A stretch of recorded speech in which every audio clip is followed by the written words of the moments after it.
അല്ല ഇതെവിടെ പോയി ഒളിച്ചിരിക്കുകയായിരുന്നു കുറേ പാട്ടൊക്കെ പാടിയിട്ട്. അതേക്കുറിച്ച് പറയുന്നതിന് മുമ്പ് തൊട്ട് തൊട്ട് ഒന്ന് നോക്കാമോ, വിദ്യാസാഗറിലാണ് തുടങ്ങിയത്. അതെ അതെ അന്ന് എത്ര വയസ്സായിരുന്നു? 14 വയസ്സ്. ആ, അപ്പോൾ 14 കാര്യങ്ങൾ ഊർജ്ജത്തോടു കൂടി ഒന്ന് പാടിയേ, ഞാൻ എന്നിട്ട് നമുക്ക് ബാക്കി ശ്രമിക്കാം, വിശേഷം പറയാം. തിരിച്ചു പോവാൻ വേണ്ടി അതെ. ശ്രമിക്കാം. പൊല്ലാத ஆசைய சேர்த்து போகும் நீ ஆடிற கூத்து கல்லாணி பேச்சை மாத்து காதல் படுவா தொட்டு தொட்டு தொட்டு നോക്കാമ ഒന്ന് തൊട്ടാവാടി നിന്നെ എട്ട് എട്ട് എട്ട് വൈകാതെ കൊഞ്ചം എട്ടി നില്ല് കണ്ണേ. വാവു, ഏതോ തമിഴ്നാട്ടുകാരി പാടിയതായിട്ട് തെറ്റിദ്ധരിച്ചിരുന്ന പാട്ട്. കുറേ നാൾക്ക് എല്ലാവരും അങ്ങനെ തന്നെയാണ് വിചാരിച്ചത്. പിന്നെ ഐ തിങ്ക് കുറച്ച് ഇന്റർവ്യൂസ് ഒക്കെ വന്നപ്പോഴാണ് ആൾക്കാർ അറിയുന്നത് ഇതൊരു 14 വയസ്സുകാരി മലയാളി കുട്ടി പാടിയ പാട്ടാണ്. എങ്ങനെ ലാൽ ജോസ് ആണോ ശരിക്കും ഹെൽപ്പ് ചെയ്തത്? കഥ എന്താണ്? അതെ അതെ, കഥ എന്ന് പറയുന്നത് വളരെ ഇൻട്രസ്റ്റിംഗ് ആയിട്ടുള്ളൊരു കഥയാണ്. ഞാനിപ്പം കുഞ്ഞുനാളിലൊക്കെ ദുബായിലായിരുന്നു. അപ്പം ഒരു 5th സ്റ്റാൻഡേർഡ് തൊട്ട് സ്റ്റേജ് പ്രോഗ്രാംസ് ചെയ്യാറുണ്ട്. അതിന് മുമ്പേ മരുഭൂമിയിലെ വരണ്ട കാലാവസ്ഥയിൽ ഞാനിങ്ങനെ ഒറ്റയ്ക്ക് ഒരു വീട്ടിൽ അങ്ങനെ കഴിയായിരുന്നു. അപ്പോഴത്തേക്കാണ് ലാൽ ജോസിന്റെ ഒരു കോള് വരുന്നത്. അപ്പം ഞാൻ ഒരു സ്റ്റേജ് പെർഫോമൻസിൽ അവിടെ എന്ന് വെച്ചാൽ ഒരു ചൈൽഡ് ആർട്ടിസ്റ്റ് എന്ന രീതിയിൽ ഇങ്ങനെ വിളിക്കുമായിരുന്നു ഷോസിനൊക്കെ. അപ്പോൾ ഒരു കൗതുകമാണല്ലോ. അപ്പം ചിലപ്പം അവിടെ വരുന്ന വലിയ സിംഗേഴ്സ്, ഇപ്പം വേണുഗോപാൽ സാറ് പോലത്തെ വലിയ വലിയ ആൾക്കാരുടെ ഡ്യുവറ്റ്സോ അല്ലെങ്കിൽ ഒരു സോളോ സോങ് ഒക്കെ കിട്ടാറുണ്ട്. അപ്പം അങ്ങനെ ഞാനൊരു ദിവസം താനീ തിരിഞ്ഞും മറിഞ്ഞും ബാബുഖാൻ്റെ ഓൾ ടൈം ഹിറ്റായിട്ടുള്ളൊരു പാട്ട് പാടി. അപ്പം അദ്ദേഹത്തിന് ഭയങ്കര ഇഷ്ടപ്പെട്ടു. അപ്പം അന്ന് സാറ് ഇങ്ങനെ ഒരു ദിവസം കാണണം എന്ന് പറഞ്ഞു. അപ്പം സാറിനെ കാണാൻ പോയി. പിന്നെ ഒരു 2-3 മണിക്കൂർ ശരിക്കും പറഞ്ഞൊരു മെഹഫിലായിരുന്നു. എനിക്കറിയാവുന്ന പാട്ടിലൊക്കെ അല്ലെങ്കിൽ സാറ് പറയുന്ന പാട്ടിലൊക്കെ ഞാൻ പാടിക്കൊടുത്ത് ഭയങ്കര ഇഷ്ടപ്പെട്ടു. അങ്ങനെയാണ് അദ്ദേഹം പറയുന്നത് വിദ്യാസാഗർ സാറിന് ഡെമോ ട്രാക്ക് അയച്ചു കൊടുക്കൂ എന്ന് പറയുന്നത്. അപ്പം ആ സമയത്ത് ഡയമണ്ട് നെക്ലസിൻ്റെ ഷൂട്ടിംഗ് തുടങ്ങിയിട്ടുണ്ട്, ദുബായിലായിരുന്നല്ലോ. അപ്പം അങ്ങനെ വിദ്യാസാഗർ സാറിന് ഞാൻ സപ്തസ്വരങ്ങളാടും എന്ന് പറഞ്ഞിട്ട് വാണിയമ്മയുടെ അർജുനൻ മാഷിൻ്റെ വളരെ പോപ്പുലർ ആയിട്ടുള്ള ആ പാട്ട് പാടി. അപ്പം അതൊരു രാഗമാലികയാണ്. 4 പാരഗ്രാഫ്സിലും 4 ഡിഫറെൻറ്റ് രാഗങ്ങളിലുള്ളൊരു സെമി ക്ലാസിക്കൽ സോങ്. അപ്പോൾ അത് പാടി ഞാൻ അയച്ചു. ഒരു 10 ദിവസം ഒരു അനക്കമൊന്നും ഉണ്ടായിരുന്നില്ല.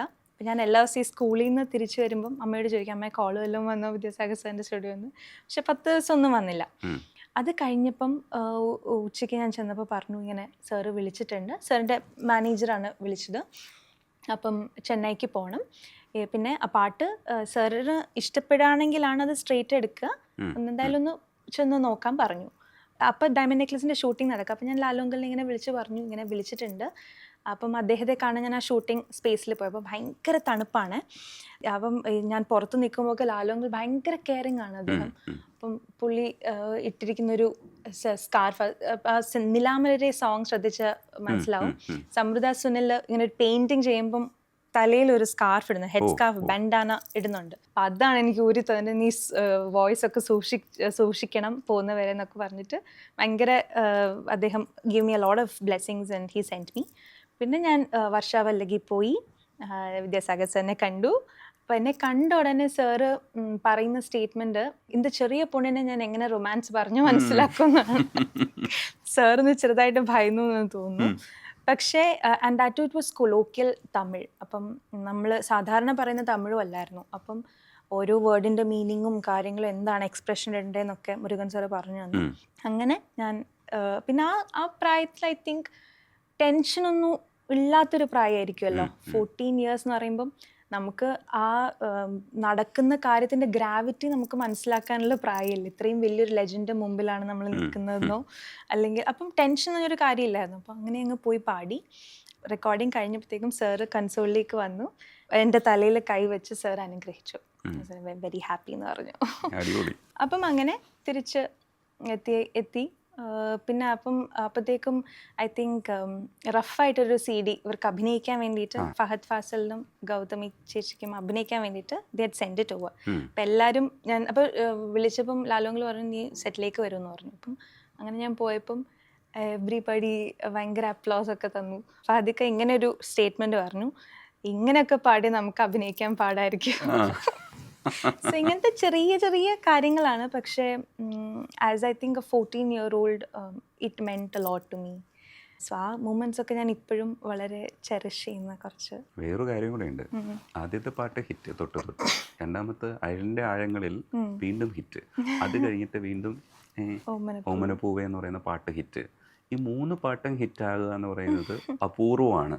അതും ചെറിയൊരു കുട്ടിയുടെ 3 പാട്ടുകൾ ഹിറ്റായി. എന്നിട്ട് ഈ കുട്ടി എവിടെ ഒളിച്ചോടി, എവിടെ പോയി?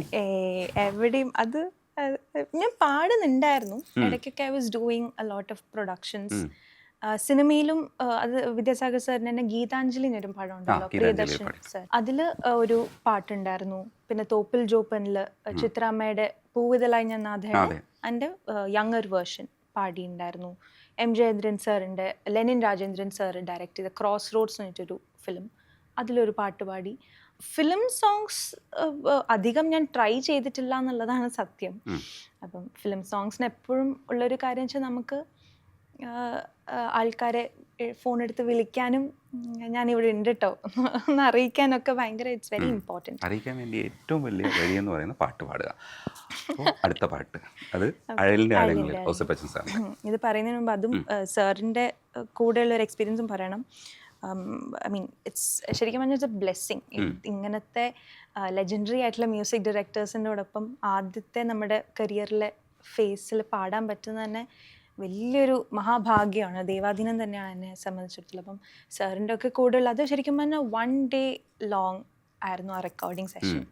ഇപ്പോഴും മറക്കാൻ പറ്റില്ല. 9 മണിക്കായി എൻ്റർ ദ സ്റ്റുഡിയോ, ചേതന സ്റ്റുഡിയോയിലായിരുന്നു തൃശ്ശൂർ. ആൻഡ് രാത്രി 9 മണിക്കാണ് സീയിങ് ഔട്ട്സൈഡ് വേൾഡ്. അപ്പം ആ 12 മണിക്കൂറും ശരിക്കും ഒരു ട്രെയിനിങ് സെഷൻ ആയിരുന്നു. അപ്പം സാറ് പാടിക്കഴിഞ്ഞതിന് ശേഷമാണോ?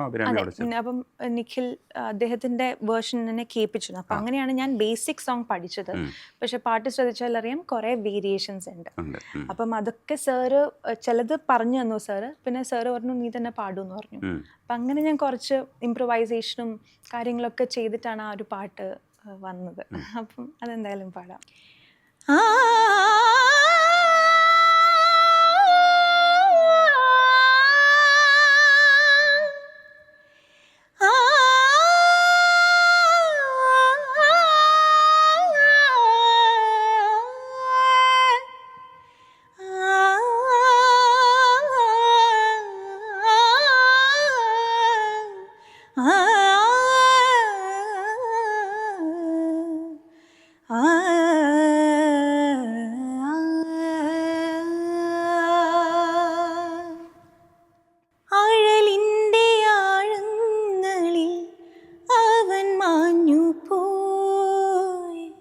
നോവിൻ്റെ തീരങ്ങളിൽ ഞാൻ മാത്രമായി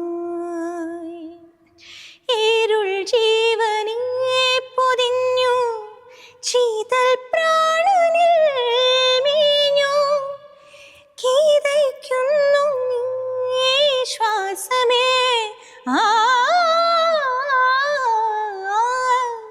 ആഴലിൻ്റെ ആഴങ്ങളിൽ അവൻ മാഞ്ഞു പോയി നോവിൻ്റെ തീരങ്ങളിൽ ഞാൻ മാത്രമായി. ഞാൻ ചെയ്യുന്ന ജോലിയുടെ സൗന്ദര്യം ഞാൻ ആസ്വദിക്കായിരുന്നു. സുന്ദരിയായ ഒരു പെണ്ണ് മുമ്പിലിരുന്ന് ഭയങ്കര രസകരമായിട്ട് പാടുന്നു. ഈ ജോലിയുടെ ഒരു ഭാഗ്യല്ലേ, കുറച്ചൊന്ന് പുകഴ്ത്താം. ഈ ബുദ്ധിജീവികളെ പുകഴ്ത്തി കഴിഞ്ഞാൽ എന്തെങ്കിലുമൊക്കെ ഗുണം കിട്ടുമെന്നുള്ളത് എനിക്കറിയാം. നിങ്ങളടുത്ത് സംസാരിക്കുമ്പോൾ ഞാനൊരു 35 ഒക്കെയാണ് പ്രതീക്ഷിച്ചിരുന്നത്. അപ്പോഴാണ് 10-26 വയസ്സായ ഒരു ചെറിയ പെൺകുട്ടിയാണെന്നുള്ളത് പിന്നീട് മനസ്സിലാവുന്നത്. പലർക്കും ഈ അബദ്ധം പറ്റിയിട്ടുണ്ട്. ഞാൻ സംസാരിക്കുന്ന രീതി കൊണ്ടാണോന്ന് അറിയില്ല. പക്ഷെ